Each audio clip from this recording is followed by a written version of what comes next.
foi o último post que eu fiz e eu coloquei exatamente essas imagens aqui, não sei se no mesmo zoom, na mesma proporção, mas foram essas imagens aqui, né? E é um paciente, não lembro exatamente a idade, mas ele tinha uma paralisia facial, né? Que você está identificando aqui? Qual que você acha que é o diagnóstico desse paciente? São todas imagens de ressonância magnética, né? Pós-contraste. Então, o que você observa com hipersinal é que é uma lesão com realce pelo contraste, tá? Isso, ah, tá. Se é só pelo contraste, a gente já pensa em alguma coisa expansiva, né? Uhum. E provavelmente está comprimindo ali a região do tronco. Do tronco. Então, lembrando que o tronco encefálico, ele... Peraí, deixa eu rodar as imagens. Porque na verdade está um pouco posterior ali ao tronco, mas provavelmente alguma compressão deve dar, né? Então, só para lembrar aqui que o tronco cefálico é essa estrutura aqui que tem o formato de um pinguim, né? Uhum. Sendo que a cabeça do pinguim corresponde ao mesencéfalo, a barriga corresponde ao corpo a ponte, desculpa, e o pé do pinguim corresponde ao bulbo encefálico. Então a gente tem uma lesão expansiva aqui que tem uma distância razoável até, né, do tronco cefálico. Mas é o que está chamando mais atenção, né, essa lesão expansiva com realce homogêneo pelo contraste, né?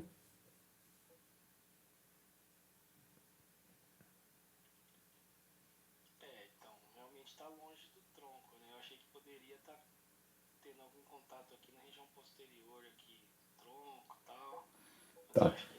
Mas assim, dos nervos cranianos, o único que tem ele emerge da região posterior do tronco cefálico é o nervo troclear. Todos os outros nervos cranianos, eles saem da região ventral do tronco cefálico. Entendi. Então, para ter uma compressão, seria alguma lesão anterior ao tronco, né? Não seria o caso do facial. Uhum. O paciente tem paralisia facial à direita, tá? Para tentar ajudar um pouco. Vamos lá, ó. Olha só que interessante. Eu coloquei essas imagens aqui de propósito, tá? Realmente, o que chama mais atenção, logo de imediato, é essa lesão expansiva aqui, né? Que está bem na região central aqui, mas um pouco posterior à região da glândula pineal. E se você reparar, tem sinais de base de implantação dural, né? Tem um sinal da cauda dural aqui junto ao tentório. Está localizado posterior ao esplênio aqui do corpo caloso. Tem características de lesão extraaxial, né? Tem esse espessamento aqui meningo junto ao tentório e à foice interhemisférica, né? Então parece tem todas as características de um meningioma, possivelmente com envolvimento aqui da veia de Galeno, né? Talvez um pouco do seio reto aqui, né? Aspecto mais ventral do seio reto. Mas isso aqui, na verdade, acaba sendo um achado de exame, né? Para o quadro clínico do paciente. A alteração do paciente está aqui no conduto auditivo interno direito, que é o trajeto do nervo facial, né? É por onde passa o nervo facial. E Então, isso aí foi uma pegadinha. Você me chamou a atenção quando. é uma pegadinha, mas é uma pegadinha que acontece com muita frequência na nossa rotina. Onde eu deveria prestar atenção que seria na emergência do facial. Então a alteração está aqui, ó, né?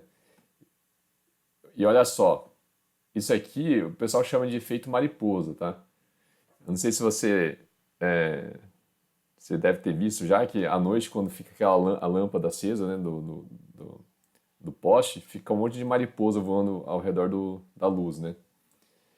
Então, aqui a gente acaba se comportando como a mariposa, né? A gente fica voando ali ao redor da grande luz brilhante que está chamando a atenção e esquece de prestar atenção ao redor, né? Que na verdade a clínica já deveria. Pela clínica, você já deveria não prestar atenção nessa lesão, né? Pô, se é um facial, eu vou prestar atenção no trajeto do nervo facial. Lógico, você tem que ter uma noção da anatomia do nervo facial, né? Mas não deveria chamar tanta atenção essa lesão aqui, porque se o paciente tem um quadro de nervo facial, você tem que procurar em topografias que vão justificar o quadro clínico dele, né?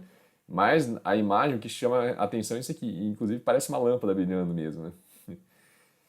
E, na verdade, esse meningioma aqui foi só um achado de exame e a alteração principal está aqui no conduto auditivo interno e no gânglio geniculado também, né, aqui do nervo facial.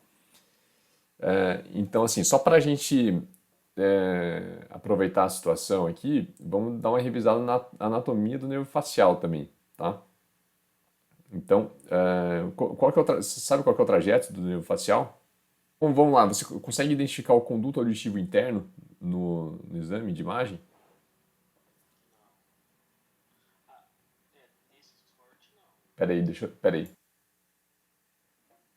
Tá, então assim, depois que você treina o olho e acostuma, fica mais fácil de identificar o conduto auditivo interno, né? Então você procura o quê? Vai procurar o conduto auditivo interno está na mastoide. Então você vai procurar a mastoide ali na base do crânio, né?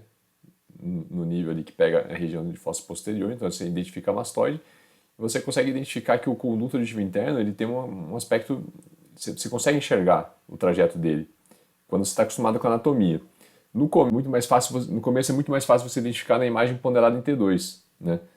Porque o líquor ele preenche ali o interior do conduto auditivo interno, então ele gera um contraste maior. Então você identifica a mastoide e você vai identificar um canal preenchido por líquor ali na mastoide, né?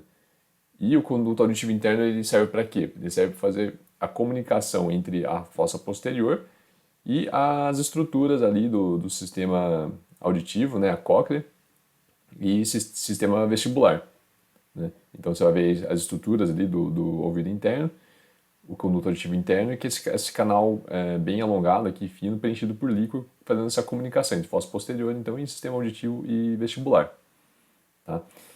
Dentro do conduto auditivo interno, então vai passar o nervo facial, mas vai passar também qual outro nervo?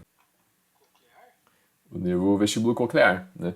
Então, para revisar aqui a anatomia do conduto auditivo interno, a gente acaba revisando também a anatomia do nervo vestíbulo coclear, porque ele corre junto ali, né? Então, essa aqui é uma imagem volumétrica T2, né? Uma imagem, esse padrão de imagens pode obter através de sequência cis ou sequência drive, né? E que é uma imagem com ponderação em T2, que vai gerar um contraste muito grande entre o líquor e os nervos cranianos. Então, são sequências excelentes para avaliar nervos cranianos. Então, como você pode ver aqui, a gente está no nível do conduto auditivo interno direito, tá? Na fossa posterior. Deixa eu diminuir o zoom aqui, só para você entender a topografia. Conseguiu se localizar? Então, a gente está aqui na fossa posterior, vendo o cerebelo, né? E no nível das mastoides. Está um pouquinho torto aqui, assimétrico, porque eu deixei angulado no jeito aqui para avaliar o conduto auditivo interno direito. Então, como você pode ver, correm aqui os nervos vestíbulo coclear e o nervo facial. Tá?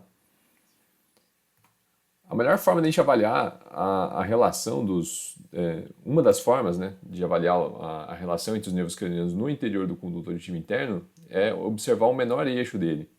Então, é um corte transverso do conduto auditivo interno, tá? No menor eixo. Então, essa imagem aqui, essa bolinha que a gente está vendo, corresponde a esse eixo da linha vermelha aqui, que a gente está observando na imagem axial. Tá? Então, essa bolinha aqui corresponde a esse plano da linha vermelha. Então, como você pode observar, o nervo vestíbulo coclear, quando está no ângulo ponto cerebelar, na porção cisternal dele, ele é um nervo só, né? E conforme eu vou entrando aqui no conduto auditivo interno, ele se divide em três segmentos que a gente consegue observar no exame de imagem. Tem um segmento pequenininho ali que é o nervo do canal semicircular posterior, mas a gente não consegue enxergar normalmente no exame de imagem. Então o que a gente consegue enxergar são duas ramificações que ficam na região posterior do conduto auditivo. Tá? Então como que eu sei que é posterior? Eu sei que é posterior porque aqui atrás eu estou vendo o cerebelo, né? Então aqui eu sei que é a região posterior do paciente. Tá? Então na região posterior do conduto auditivo interno eu vou ter as duas ramificações do nervo vestibular superior e inferior. E na região anterior do conduto auditivo interno, ou ventral, a gente vai ter os nervos coclear, né, que saiu ali da divisão do nervo vestíbulo coclear, e superiormente a gente vai ter o nervo facial. Tá? Então são esses três raminhos aqui, esses quatro raminhos que a gente consegue observar nesse corte aqui no menor eixo do conduto auditivo interno. os nervos vestibular superior e inferior, e anteriormente o coclear e o facial. Tá? Se a gente acompanhar aqui, ó, então a gente vê que esse nervo inferior aqui, o coclear, ele vai terminar aqui na cóclea. Tá vendo? Anterior aqui, né? Essa aqui é a região anterior do paciente, então ele está terminando na cóclea, o nervo coclear. E posteriormente os ramos terminando no vestíbulo, né? E então é o nervo vestibular. Para lembrar, uma técnica que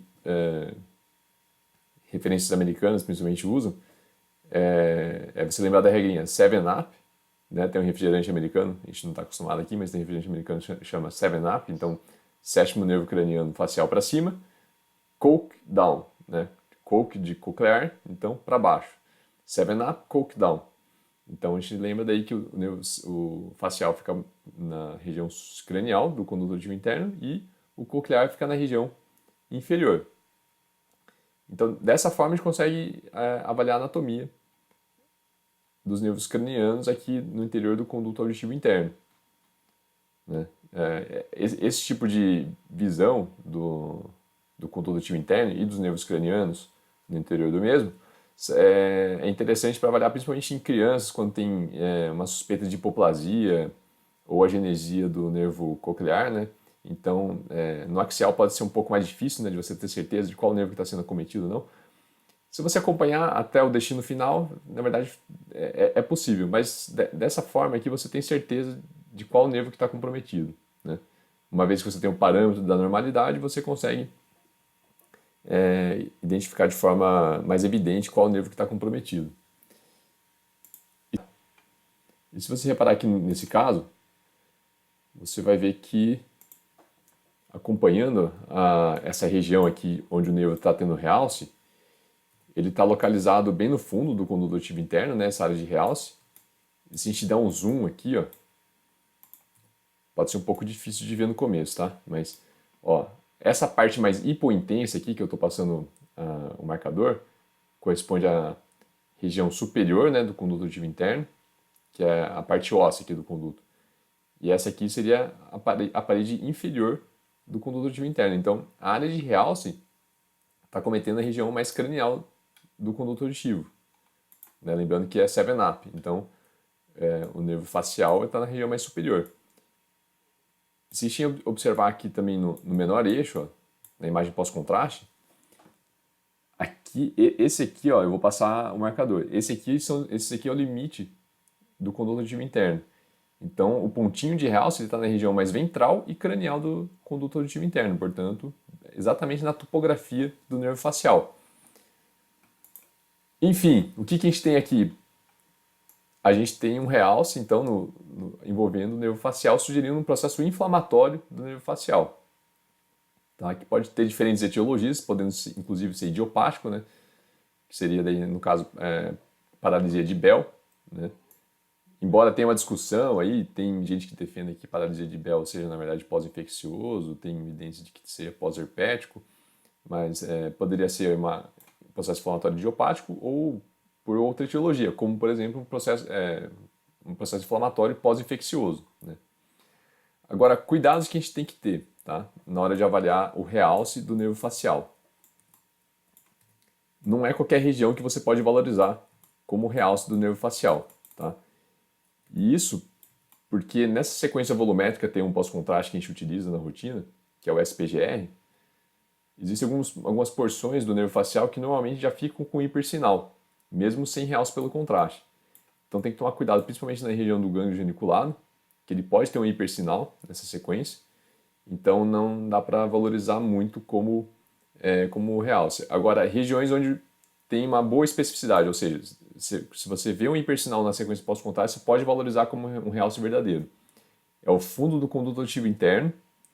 Essa região aqui é batata. Assim. Esse ano já deve ter visto uns 10 casos, pelo menos, de realce do nervo facial e, na grande maioria dos casos, nessa região, no fundo do conduto auditivo interno. Na porção cisternal, né? Então nessas regiões você não pode ter realce, não é normal. Fundo do conduto auditivo interno, porção cisternal. Depois que o nervo emerge ali da mastoide, você não pode ver realce pelo contraste também. Mas o mais comum que a gente observa de longe é aqui na região do fundo do conduto auditivo interno. Então, cuidado, quando você parecer que tem um realce aqui, principalmente no gânglio geniculado do nervo facial, tem que tomar cuidado que pode não ser um realce verdadeiro. Você tem que observar, principalmente aqui no conduto auditivo interno ou na porção cisternal do nervo. Tá? Daí uma vez, eu acho assim, que você se acostuma com a anatomia do conduto auditivo interno, no pós-contraste fica mais fácil de identificar, né? Ficou mais fácil de você identificar agora o conduto auditivo interno? Comparando e tal, depois explicar. Parece que olhando até no volumétrico aqui tem um pós-contraste, a gente consegue observar, né, o trajeto do nervo vestíbulo coclear, nervo facial e aqui no conduto auditivo interno, né? Fica mais apagadinho, não fica aquele um contraste tecidual tão importante, né? Porque nessa sequência aqui a mastoide fica escura, o líquor fica escuro também, então não gera um contraste tão grande. Mas tendo na cabeça a anatomia já normal, você consegue identificar aqui os principais pontos anatômicos, né? Entendeu? Então, esse caso aqui, ele é importante para alertar sobre esse fenômeno, né, da mariposa. Então, toma cuidado para não ser uma mariposa rodando ao redor da luz brilhante. E para a gente revisar, então, a anatomia aqui dos nervos cranianos no interior do conduto auditivo interno e prestar atenção nos padrões de realce que pode ter no nervo facial e tomar cuidado que tem áreas que podem não representar um realce verdadeiro. Beleza? Beleza. No caso, não teria que ter esse realce ali perto no outro lado? Não, esse paciente tinha paralisia facial só à direita. Sim, mas aí o senhor falou que tem um realce que não pode valorizar, que seria ali perto do geniculado. Isso, Então, é como se tá assimétrico, né? O lado direito ele tá com mais hipersinal. O que eu quis dizer é que, assim, nesse caso, por exemplo, né? Se tivesse um hipersinal aqui na sequência volumétrica T1 pós-contraste só na região do gânglio geniculado, talvez eu não valorizasse. Ou seria mais cuidadoso, né? Olha, mas não que deveria ter do outro lado. não que deveria ter no outro lado. O que eu quis dizer é que, assim, se você vir uma suspeita de realce só no gânglio geniculado, toma cuidado, que pode não ser um real. Pode não ser. Agora aqui como o pessoal diz, aí é batom na cueca, né? Para não dizer patognomônico, a gente não usa mais o termo patognomônico hoje na radiologia, mas aqui é batata, assim. Se tem uma suspeita de realce nessa região aqui, a gente é altamente específico, né? De um processo inflamatório envolvendo o nervo facial. Certo? Certo? Conseguiu entender? Sim. Então, assim, uma das coisas importantes, como que você evita daí esse fenômeno da mariposa, né? Existem várias formas, né? O importante é você treinar, treinar e treinar, né? Você olhar vários casos para acostumar a não ficar todo feliz. Achei uma alteração do paciente, já fiz o diagnóstico, né? Próximo caso. Não é assim que a gente olha o exame de imagem. A gente tem que olhar tudo. E uma forma de olhar tudo é você sistematizar a sua avaliação. Você sempre seguir uma sequência em todos os exames, independente do segmento. Você vai estar olhando um tórax, vai estar olhando um crânio. Então, no crânio, por exemplo, eu olho partes moles extracranianas, estruturas ósseas, base do crânio, cavidades paranasais, mastóides. Eu sempre sigo uma sequência, né? E quando você sistematiza a sua avaliação, você diminui, deixar passar alguma lesão é impossível, né? Você nunca cometer esse tipo de erro. Vai acontecer. Mas uma forma de você diminuir a chance disso acontecer é você sistematizar e olhar sempre a mesma sequência, né? Assim como no tórax você segue uma sequência lá de olhar o mediastino, arcabouço ósseo, tal. Nos outros exames também. Se você tiver uma sistematização definida na sua cabeça e você seguir religiosamente essa sistematização, você diminui muito a chance desse tipo de fenômeno ocorrer, né? Porque daí mesmo que você abre o exame, opa, chamou atenção essa lesão expansiva que suscita de meningioma. Mas se você olhar de forma sistemática, você vai conseguir identificar as estruturas, né? Você vai conseguir identificar essa tênue alteração, principalmente